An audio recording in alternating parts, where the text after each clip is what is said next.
nombre de Jesús oramos. Amén y amén. Bueno, entonces, como les decía, hoy vamos a hablar un poco más específico sobre el avivamiento. Quiero hacer un pequeño repaso rápido de lo que vimos la semana pasada. Hablamos de qué es el avivamiento. Dijimos que a lo largo de la historia han sucedido diferentes moveres de Dios que han traído avivamiento. Y definimos avivamiento, dijimos que avivamiento viene de una palabra en latín, la cual es revivere, que significa vivir de nuevo. ¿Sí? Y hacíamos la comparación y llegábamos a la conclusión de que por la misma palabra, por el significado de la misma palabra vivir de nuevo, cuando nosotros llegamos a Cristo y nacemos de nuevo, entonces surge un avivamiento en nuestra vida. Y un avivamiento sucede cuando algo está quieto, cuando algo está en silencio, cuando algo está apagado, está muerto y surge vida. Ese es el avivamiento. Entonces, cuando nosotros llegamos a Cristo, estamos apagados, estamos fríos espiritualmente, estamos alejados de Dios, pero ese avivamiento viene y por eso nacemos de nuevo. Pero dijimos que un avivamiento no se resume en un acontecimiento en sí, no se resume en una reunión, no se resume en una campaña evangelística, sino que se resume en una vida constante de avivamiento. Cuando nosotros recibimos el Espíritu Santo en nuestras vidas, empezamos una nueva vida, una vida en la que estamos creciendo constantemente espiritualmente, y ahí es donde inicia un avivamiento. Entonces, el avivamiento es una vida constante llena del mover del Espíritu Santo. Y vimos un ejemplo del Antiguo Testamento, en Segunda de Crónicas 7:14, que dice: si se humillare mi pueblo, el cual mi nombre es invocado, y oraren y buscaren mi nombre, y se convirtieren de sus malos caminos, entonces yo oiré desde los cielos y perdonaré sus pecados y sanaré su tierra.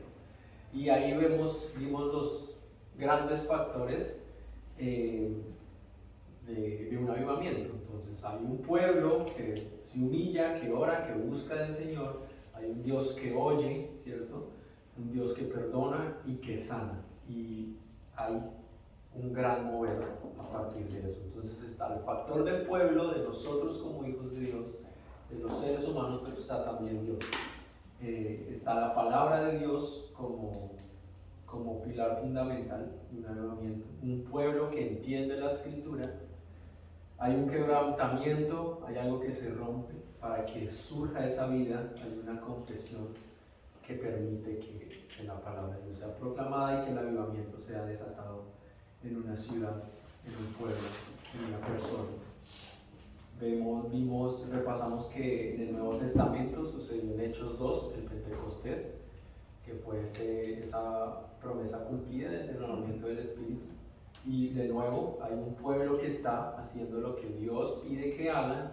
Hay una palabra, una promesa de Jesús para sus discípulos, y cuando esas dos cosas se unen, entonces es desatado el avivamiento. Y en el Pentecostés lo vemos con el derramamiento del Espíritu Santo. Y así a lo largo de la historia. ¿Qué más vimos? Vimos las características, la centralidad de la palabra, siempre la centralidad de la palabra de Dios, cuando la palabra de Dios es proclamada. Y número 2, hay un arrepentimiento en el pueblo, hay una respuesta en el pueblo ante esa palabra proclamada, que es la palabra de Dios, no hay otra palabra. Entonces hay una presencia manifiesta del Espíritu Santo, y se desata un avivamiento. Pero no solamente es el momento, sino, como les digo, es una vida constante. Entonces ahí viene una vida de santificación, un camino en el que el hombre, el ser humano, es transformado en su mente, en su espíritu, en todo su ser, y esa lleva a una vida transformada. También vimos que hay una unidad, tiene que haber una unidad en el cuerpo de Cristo, eso lleva a una unidad en el cuerpo de Cristo y a la expansión del Evangelio. En Hechos 2 hablábamos de esto, cuando viene el surgen ciertas cosas nuevas para el pueblo de Dios, y específicamente dice que hablaban nuevas lenguas, que hablaban unas lenguas que el Espíritu les daba que hablar. Y hablábamos de que habían diferentes países, gente de países que venían a Jerusalén para celebrar la fiesta del Pentecostés, y la razón de esas lenguas era para que esos países, la gente de esos países, entendiera el mensaje del Evangelio. Entonces es importante entender que con un avivamiento viene la expansión del Evangelio. Y hoy vamos a hablar de las características de una iglesia avivada. Entonces, vimos las generalidades de un avivamiento, pero hoy vamos a empezar a hablar ya de una iglesia avivada. Entendemos que el avivamiento llega, ¿sí?, al pueblo de Dios, pero un avivamiento no se va. Un avivamiento viene para quedarse, ¿sí?, para que surjan nuevas cosas. Y entendemos que el avivamiento y un despertar espiritual viene por la palabra de Dios proclamada. Así que nosotros tenemos que entender la palabra de Dios, porque la palabra de Dios es la base, es el fundamento, pero viene por el Espíritu Santo. Nosotros sin el Espíritu Santo no podemos comprender las Escrituras, no podemos entender lo que dice Dios en las Escrituras. Podemos quizás entender la historia, podemos quizás entender algunas cosas de la palabra de Dios, pero no vamos a poder entender lo que realmente el Espíritu, realmente la palabra de Dios dice. Todos aquí sabemos que la palabra de Dios puede ser muy fácil, pero también puede ser muy compleja. ¿Sí? Hay cosas que son supremamente claras, hay otras que no son tan claras. Y nosotros en nuestra humanidad no vamos a poder entenderlas si no es con la ayuda del Espíritu Santo. ¿Y por qué menciono esto? Porque si nosotros buscamos respuestas a nuestra manera, vamos a crear lo que se conocen como ideologías, corrientes de doctrina, etcétera, etcétera, herejías, ¿sí?, cosas que la palabra de Dios no está diciendo, pero como Dios nos ha dado a nosotros una capacidad de pensamiento crítico y de pensamiento argumentativo, y eso es bueno.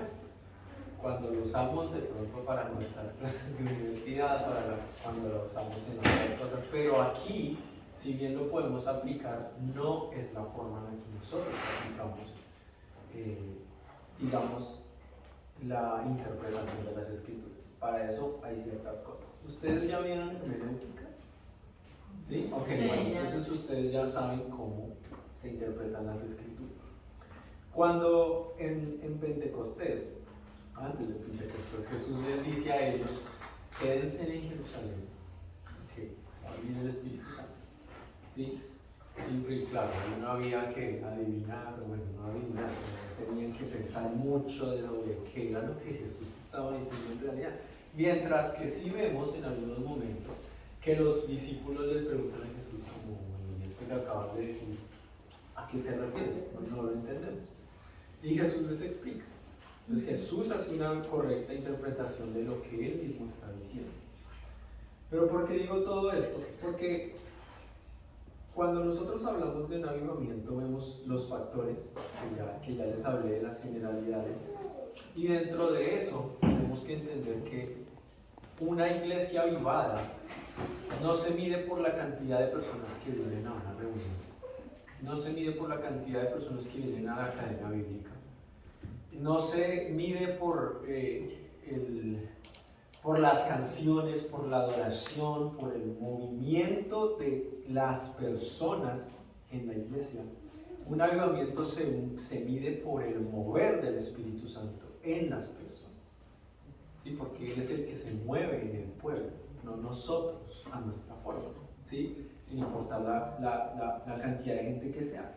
Y esto va a traer como reflejo el poder de Dios sobre su pueblo, ¿sí? O sea, se va a ver reflejado, es algo que es evidente. Hemos escuchado, la palabra de Dios no vuelve vacía, ¿verdad? Entendemos que ese no vuelve vacía es posible por el mover de Dios en nuestras vidas. Asimismo, en un avivamiento, cuando el Espíritu Santo viene a la vida de cada uno de nosotros, uno es transformado, uno deja de ser la persona que es y empiezan a haber cambios en nosotros. Entonces, lo primero que tenemos que entender, y esto lo vamos a ir leyendo en el libro de Hechos, es que la iglesia, una de las características de una iglesia avivada, y entendemos iglesia como el cuerpo de Cristo, ¿cierto?, es que hay una adoración viva, ¿sí? Y en Hechos 2:42, lo quiero leer rápido para ustedes anotenlo ahí. El momento en el que viene el Espíritu Santo, dice lo siguiente, Hechos 2:42, dice: y perseveraban en la doctrina de los apóstoles, en la comunión los unos con los otros, y en el partimiento del pan y en las oraciones. Esto era algo que Jesús les había enseñado a sus discípulos. Pero entendemos que ellos estaban haciendo lo que tenían que estar haciendo. Y sobrevino temor a toda persona, y muchas maravillas y señales eran hechas por los apóstoles. ¿Por qué lo podían hacer? Porque el Espíritu Santo había venido. Todos los que habían creído estaban juntos y tenían en común todas las cosas, y vendían sus propiedades y sus bienes y los repartían a todos según la necesidad de cada uno. Y perseverando unánimes cada día en el templo y partiendo el pan en las casas, comían juntos con alegría y sencillez de corazón, alabando a Dios y teniendo favor con todo el pueblo. Y el Señor añadía cada día a la iglesia los que habían de ser salvos. Entonces ahí vemos dos cosas. Quiero enfatizar en el último versículo, pero quiero antes de eso mencionar algo. Y es que había una iglesia unida. Ya lo voy a mencionar más adelante, pero había una iglesia unida. Una iglesia que hacía las cosas juntos, conforme a la voluntad de Dios, conforme a lo que Jesús les había enseñado y el mandato que Dios les había dado. Pero en el versículo 46 dice: alabando a Dios y teniendo favor con todo el pueblo. O sea que había una oración constante, había alabanza constante. Una iglesia. Ahora, bueno, cuando hablamos de alabanza y oración, y yo sé que ustedes ya lo entienden, no nos referimos a la música, sino nos referimos a eso que brota en el corazón por la gracia del Espíritu Santo en nosotros para Dios. Ese reconocimiento, ese honor, esa manifestación de nuestro corazón hacia el reconocimiento de Dios, y tiene más que ver con nuestro interior, con eso que brota en el Espíritu, ¿sí? Recuerden que Jesús dice en un momento: y vendrá la hora cuando hayan adoradores en espíritu y en verdad. ¿Por qué? Porque no lo sabía en espíritu y en verdad, ¿sí? ¿Y por qué no lo sabía? Porque de la alabanza brota del espíritu, brota del mismo espíritu. Por eso dice en espíritu y en verdad. En espíritu, porque cuando recibimos el Espíritu Santo, entonces adoramos en el espíritu. Y en la verdad, que es la palabra de Dios, ¿cierto? Entonces,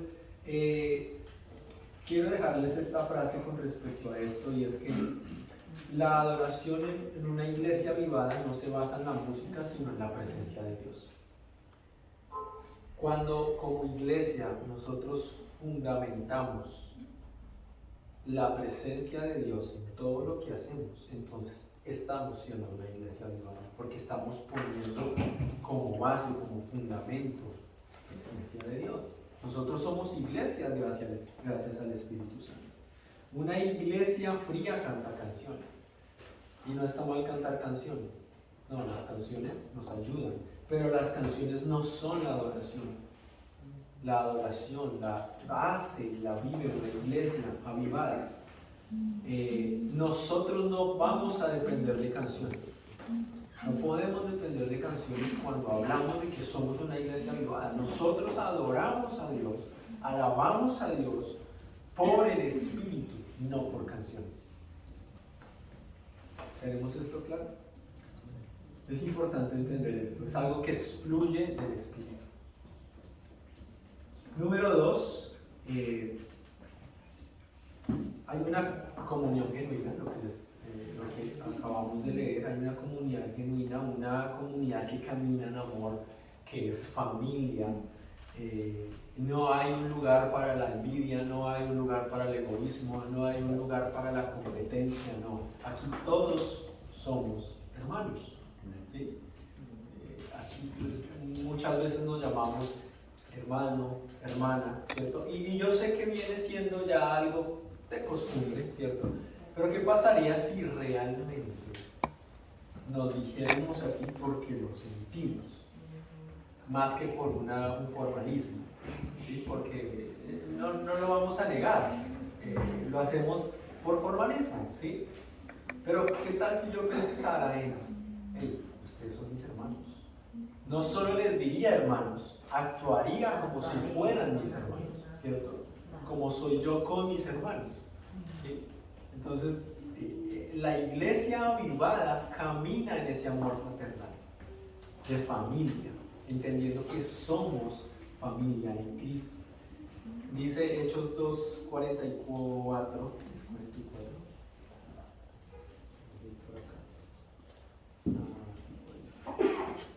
Bueno, no recuerdo cuál es el versículo, pero dice que tenían en común todas las cosas. Sí, 44. Ellos tenían en común todas las cosas. Eso quiere decir que lo que ellos caminaban, las decisiones que tomaban, las cosas que hacían como iglesia, como pueblo de Dios, todos estaban involucrados en eso. Todos caminaban hacia la misma misión. Y no podemos negar, vivimos en un mundo donde tenemos barreras sociales, donde tenemos un concepto del uno, del otro, de cómo se ve, de cómo huele, de cómo lo que sea, ¿cierto? Y esos son más parámetros de una sociedad que a quienes les parece valioso eso y les parece importante eso, ¿sí? Pero nosotros no vivimos por eso, vuelvo y repito, y lo afirmo, vivimos por el Espíritu. Somos una iglesia avivada. Yo no voy a ver la apariencia del otro, yo no voy a ver cómo habla el otro, yo no voy a ver en qué carro viene el otro. No, yo voy a ver el Espíritu de Dios en mi hermano. Y eso es lo que me hace hermano, el Espíritu de Dios. ¿Sí? Entonces rompemos con eso y lo que nos mueve es el mover del Espíritu en mi vida y en la vida del otro. Por eso somos iglesia, por eso somos familia. Hay un compromiso entre nosotros, hay un compromiso en lo que hacemos hacia la causa de Cristo. Eso es lo que nos mueve. El cuerpo de Cristo se fortalece entre sí.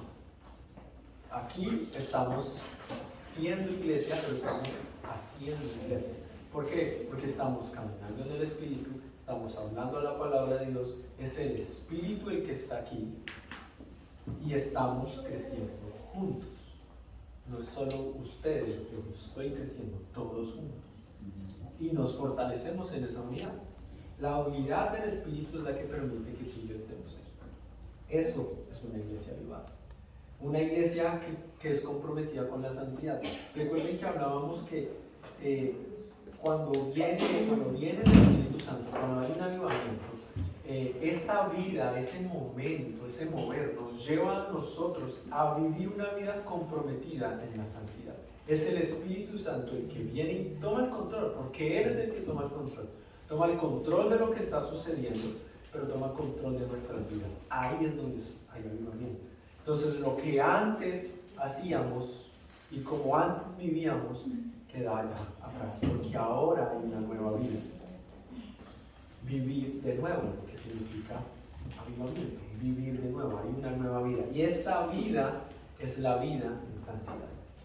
Porque recuerden que Dios es un Dios santo. Y si el Espíritu Santo viene a vivir en nosotros, entonces tú y yo ahora tenemos la capacidad de vivir una vida santa. Pero es por el mover del Espíritu Santo. Es gracias al Espíritu Santo. En el versículo 31 es Hechos 4:31. Hechos 5. Vemos la historia de Ananías y Zafira.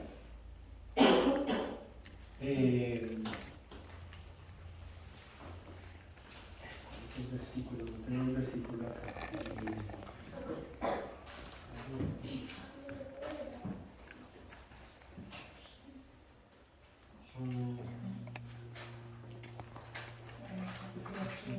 Bueno, versículo 3 dice, y dijo Pedro, Ananías, ¿por qué llenó Satanás tu corazón con mentiras? No, desde el primero, ahí está. Pero cierto hombre llamado Ananías, con Zafira su mujer, vendió una heredad y sustrajo del precio, subiéndolo también a su mujer y también su mujer y trayéndolo solo una parte lo puso a los pies de los apóstoles. Había algo que ellos estaban preparando para dar como ofrenda y lo que hicieron fue no tomar digamos el 100% de eso que habían dispuesto, sino que tomaron solamente una parte y la trajeron a ellos. O sea, ellos se quedaron con una parte y la otra la iban a entregar.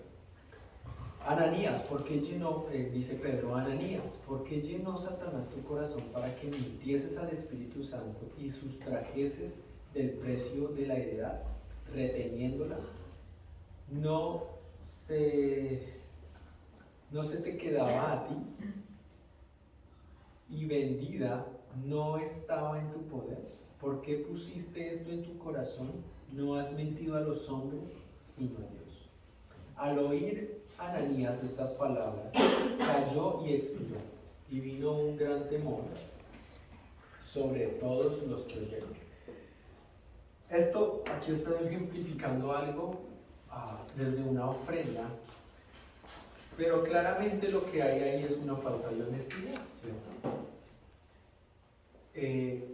Una iglesia, un hijo de Dios, lleno del Espíritu Santo, va a vivir en una vida de santidad, va a vivir de una forma honesta, ¿sí? Y esto obviamente es un ejemplo, pero podemos hablarlo en todos los ejemplos de la vida, ¿sí?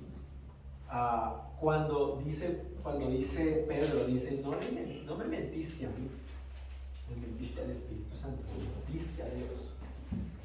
Y seguramente ellos ya habían acordado algo de, ok, no sé, voy a vender mi casa y voy a darle esto, o voy a ir a vender lo que sea que esté haciendo hoy y voy a dar esto. Pero en el momento se llenó el corazón, dice bueno, por algo que Satanás puso en su corazón, dice, para que mintieses al Espíritu Santo. Y eso se llama corrupción. Y la corrupción no viene de parte de Dios. Entonces, cuando tú y yo vivimos en avivamiento, vamos a vivir en santidad y vamos a vivir comprometidos en la santidad. Y la santidad es vivir en pureza. Vivir en pureza en nuestro corazón, pureza en nuestros pensamientos, pureza en nuestras acciones, conforme al Espíritu Santo. No vamos a vivir conforme a lo que nosotros creemos, no conforme a lo que alguien nos dice, lo que el mundo nos dice, no, vivimos conforme a una vida transformada por el Espíritu Santo. Entonces ya no jugamos con el pecado, ya nos alejamos y aborrecemos el pecado. Ahora vivimos una vida en santidad, vivimos en amor, buscamos la pureza y vivimos en un temor reverente a Dios. Cuando nosotros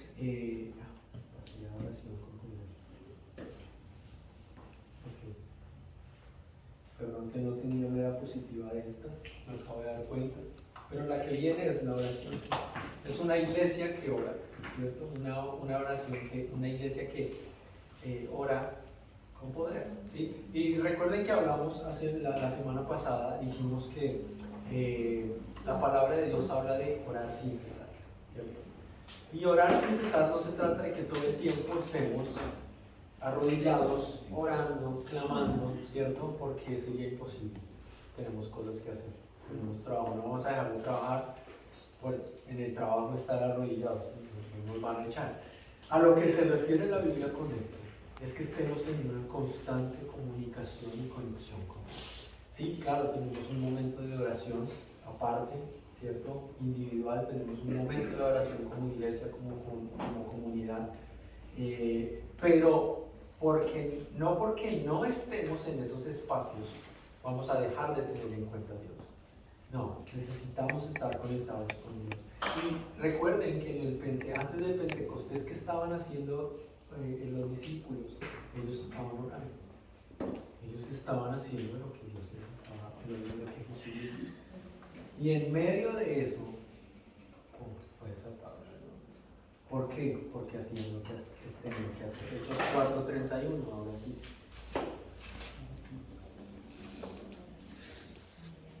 Cuando hubieron orado, el lugar en el que estaban congregados tembló y todos fueron llenos del Espíritu Santo y hablaban con denuedo la palabra de Dios. Esto es más adelante del Pentecostés. Este es otro momento. Pero de nuevo estaban orando y de nuevo fue derramado el Espíritu Santo para aquellos que estaban orando. ¿Sí? O sea que vemos que no es algo de solo un momento, no es solo de unas personas nada más. ¿No? Cuando yo estoy orando, cuando yo oro con poder, cuando yo oro la palabra de Dios, estoy conectado con la verdad de la palabra de Dios y vivo bajo eso, entonces el Espíritu Santo me llena. El Espíritu Santo se manifiesta. Y ahí el poder de Dios. Entonces una iglesia avivada no depende, de pronto no dependemos de nuestro talento, no dependemos de nuestras capacidades, sino que vamos a depender del poder de Dios. Dependemos del poder de Dios. Y eso es el depender del poder de Dios se demuestra en una oración dependiente de Dios. Porque si voy a depender de Dios, tengo que estar conectado con Dios, ¿cierto? Y eso me lleva a una unidad, nos lleva a una fe fuerte, nos lleva a estar dispuestos a lo que Dios quiere hacer. Lo siguiente es que una iglesia sirve y testifica. Una iglesia avivada sirve y testifica. Porque a través del servicio se ve manifestado el amor. ¿Sí? Y si yo estoy lleno del Espíritu Santo, si yo estoy conectado con Dios, entonces yo voy a reflejar ese amor. Porque yo soy ese reflejo de lo que Dios hace en mi interior. Entonces, una iglesia avivada no se encierra en la iglesia, en el templo, en el lugar de reunión. Una iglesia avivada sirve a la comunidad. Recuerden que Jesús les dijo a los discípulos: quédense en Jerusalén. Y el mandato era quedarse en Jerusalén, no ir a los otros lugares hasta que viniera el Espíritu Santo. Entonces, y después, y en otro momento dice: y recibirán poder cuando haya venido sobre ustedes el Espíritu Santo. ¿Para qué? Para ser testigos. Entonces, cuando viene el Espíritu Santo y una iglesia es avivada, entonces ahora sí una iglesia puede ser testigo. Entonces ahora sí tengo algo que ir a entregar, ahora sí tengo que ir a mostrar, pero lo voy a hacer a través del servicio. Los discípulos salieron, fueron y cumplieron esa misión. Lo hicieron en Jerusalén, en Judea, en Samaria, y hasta lo último de la tierra. Lo hicieron sirviendo, lo hicieron escuchando a las personas, lo hicieron orando por las personas. Y habían testimonios, y ese testimonio expandía la noticia. Alguien escuchaba y alguien iba y buscaba. Pero era gracias al servicio, el servir a mi comunidad, el servir a mi ciudad. Y la gran comisión es a eso, es a ir al mundo y a ser discípulos. Pero antes de hacer discípulos tengo que reflejar ese servicio, tengo que reflejar el amor de Dios, porque ahí es donde es revelado la presencia y el amor de Dios para el mundo, en la calle, en nuestras escuelas, en nuestro trabajo. Una iglesia llena del Espíritu Santo no se queda quieta, se mueve, hay movimiento. Nos movemos por el Espíritu Santo. Y es una iglesia que es sensible al Espíritu Santo. Hay sensibilidad al Espíritu Santo. Escuchamos la voz del Espíritu. No nos movemos por emociones. No nos movemos por nuestro propio criterio. Hay cosas que para mí pueden ser muy efectivas, pueden ser buenas, pueden bendecir a las personas. Pero si el Espíritu Santo no me está moviendo a hacer eso, entonces mejor no lo hago. No porque no sea bueno, sino porque yo vivo bajo la guía del Espíritu Santo. Y como iglesia nosotros nos movemos por el Espíritu Santo. Es el Espíritu Santo que nos lleva a hacer lo que hacemos. Es más, puedo tener una muy buena idea, pero como no es una idea del Espíritu, no va a ser efectivo. No va a funcionar. Y lo que voy a hacer es frustrarme. Y lo que voy a hacer es dudar de mis capacidades. Pero como no vivimos en nuestras capacidades, vivimos es por el Espíritu. Porque el mismo Espíritu nos llena de sus capacidades, nos llena de sus dones, nos da eso en lo cual nos vamos a mover y Él se va a manifestar a través de eso. No es por mí. Yo soy un instrumento. Como iglesia tú y yo somos instrumentos. Somos agentes. Nos movilizamos, nos movemos, pero por los dones del Espíritu Santo, por el mover del Espíritu Santo, por la guía del Espíritu Santo. Como iglesia no somos perfectos y no lo vamos a hacer jamás. Pero cuando vivimos bajo la influencia del Espíritu Santo, entonces va a haber un impacto en mi iglesia, en nuestra iglesia y en la comunidad, en la ciudad, a quienes nosotros vamos a predicar, a quienes nosotros vamos a ir a mostrar a Jesús. Donde hay avivamiento, la iglesia deja de ser un lugar que se visita y se convierte en una familia que se vive. Es una nueva vida. Nosotros somos reflejos de una nueva vida y es la vida de Cristo. Voy a ir un poco rápido porque me pidieron que terminara rápido. Pero bueno, esto era algo que había que mencionar, que es muy importante.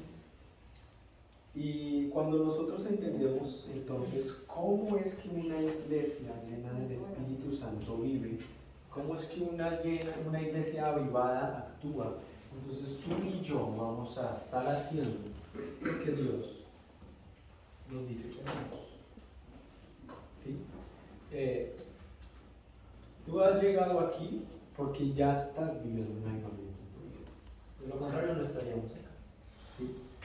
Y sé que muchos de aquí tienen grandes testimonios, grandes historias de vida, porque cada uno lo tiene, porque ya hemos experimentado ese derramamiento del Espíritu Santo, pero estamos en esa vida constante de vivir en ese avivamiento. ¿Sí? Y recuerden, no pensemos que un avivamiento es solo un momento. Porque el Pentecostés, lo que sucedió en el Pentecostés no se quedó en el Pentecostés. Lo que sucedió ahí movió a los discípulos, los llevó a cumplir la gran comisión, porque fueron guiados por el Espíritu Santo. De lo que ellos recibieron, fueron vivieron, fueron y sirvieron. Fueron avivados, fueron llenos del Espíritu Santo, pero continuaban orando, continuaban reuniéndose, llamaban a otras personas, habían milagros, habían sanidades, y cuando iban a un lugar, esas personas eran llenas del Espíritu Santo. Entonces tú y yo, como gente avivada, llena del Espíritu Santo, llenos de la palabra de Dios, o siendo obedientes al mandato de Dios, porque esto no lo había mencionado antes, pero algo importante y fundamental de un avivamiento es la obediencia. Porque si los discípulos no hubiesen obedecido a lo que Jesús les había mandado, no hubiese sucedido nada. Pero ellos hicieron lo que tenían que hacer. Y ahí viene el Espíritu Santo. Entonces, vamos a ver un poco de algunas historias. No historias, algunos acontecimientos más bien, de avivamientos que han sucedido, ¿sí? A lo largo del tiempo. Ahora, hay muchos. Ustedes buscan por internet, hay libros que hablan de esto, y hay muchos momentos de la humanidad en los que se levanta. En una iglesia es despertada. ¿Sí? Se levanta, hay un avivamiento y ese avivamiento impacta a una ciudad, impacta a un país, impacta a una comunidad. Yo les voy a mencionar algunas de ellas y más adelante voy a mostrarles un video que amplía un poco más. Entendiendo que el avivamiento no es algo de ahora, no es algo moderno, ¿sí? No es una idea que surgió porque empezamos a hablar del Espíritu Santo, no.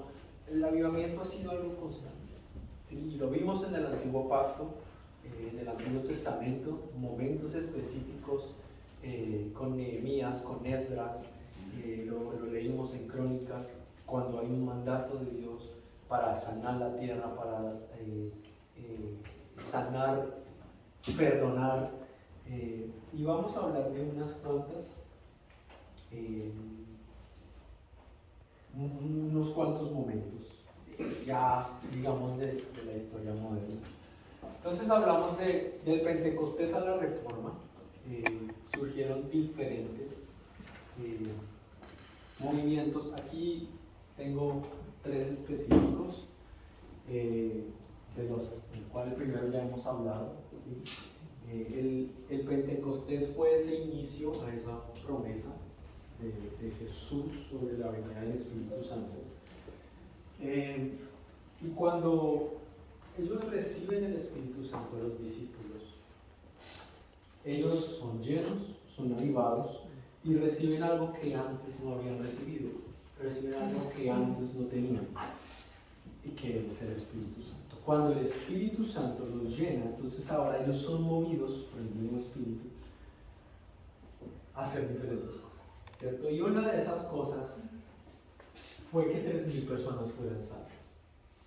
Después del Pentecostés, Pedro va y predica, empieza a hablar con gente, empieza a contarles lo que sucedió, y en un momento cuenta la Biblia que 3,000 personas fueron salvas. Pongamos un grupo de, bueno, los discípulos eran 12, pongamos que hayan un poquito más, unas 20 personas. Digamos que de 20 personas. El punto es de un grupo reducido de personas que habían recibido el mandato de Jesús, pasamos a 3,000 personas salvas. ¿Por qué? Porque ahora había una iglesia avivada. Y no porque antes con Jesús no hubiesen estado avivados, sino porque con el Espíritu Santo esto fue posible. Porque ahora había multiplicación, y el avivamiento trae eso, multiplicación. Y entonces se extendió por las diferentes regiones, en Samaria, en Antioquía, en Éfeso y en Roma. ¿Sí? Iglesias eran plantadas, surgían comunidades de fe, gente era llena del Espíritu Santo por un avivamiento, por el Pentecostés. En la Edad Media, más adelante, mucho más adelante, históricamente la Edad Media fue una época muy difícil para la iglesia cristiana, para la fe cristiana, porque la Edad Media se centraba en el hombre, ¿sí? Era un momento en el que todo lo que tenía que ver con la fe, todo lo que tenía que ver con Dios, se filtraba a través de lo que yo pensaba. Entonces, si para mí la Biblia no tenía sentido en esa época, y digamos yo era un sacerdote o quizás yo era un rey de algún lugar, entonces pues no vamos a hablar de lo que la Biblia dice, de lo que, bueno, en ese momento Biblia no es talógicamente, pero lo que había en las escrituras, lo que había, pues no se hablaba de eso, sino lo que yo pensaba. Entonces, si para mí Dios era alguien que no valía la pena hablar, entonces no se hablaba de fe, no se hablaba de estas cosas. Entonces fue un momento muy difícil para la iglesia, porque además de eso, la iglesia como templos, etcétera, eran precedidos, reuniones eran precedidas con mandatos reales, ¿sí? O sea, de reyes. Por lo tanto, también había un ocultismo, ¿sí? Y además de eso, se enfocaban mucho en esta época sobre brujerías. Fue un momento muy oscuro para la humanidad, espiritualmente hablando, porque esa era la, ¿cómo se llama eso? Como los recursos, llamémoslo así, era el recurso para que las personas solucionaran sus problemas, a través de la brujería, a través de la adivinación, a través de todas estas cosas espirituales que se movían en esa época, que eran bastante fuertes. Entonces había como un fuego apagado, llamémoslo así. O sea, el Espíritu Santo ahí ni se mencionaba. Ahí Dios casi que solo a la manera que a los reyes les parecía que se mencionaba. Pero aún así surgieron aviones. Un poco lo que pasaría hoy, digamos así, en países como Corea del Norte, quizás, por poner un ejemplo, como China, esos países en donde, o países musulmanes donde, como Irán, por ejemplo, países donde es prohibido completamente el cristianismo y es un delito. Entonces, ¿qué sucedía en esta época? Básicamente, en medio de esa oscuridad, habían ciertos grupos de personas, ciertos movimientos de algunas poblaciones, hablando de Europa en general, en aquella época, que mantenían una llama viva, ¿sí? De una forma, como les digo, un poco escondida, porque tenían que cuidarse, pero no quiere decir que dejó de moverse, se movía menos, pero igual, había gente de fe, había gente que hacía lo que la palabra de Dios decía, lo que Dios les pedía que hicieran. Y así se hubo una, digámoslo así, una pequeña llama, en el sentido de, hablamos de un mover de todo un continente, hablando de lo que hoy conocemos como Europa oriental, pero también una parte de Europa occidental, cuando hablamos de Rusia, hablamos de lo que hoy es Ucrania, lo que hoy es todos esos países, pues obviamente hablamos de un territorio muy extenso y en la Edad Media no era solo de un momento, sino no era solamente de una parte pequeña, sino que todo ese continente, toda esa área regional se movía y se regía bajo las mismas leyes, bajo el mismo modelo. Entonces, me paso un minuto, vayan al descanso y me continúo.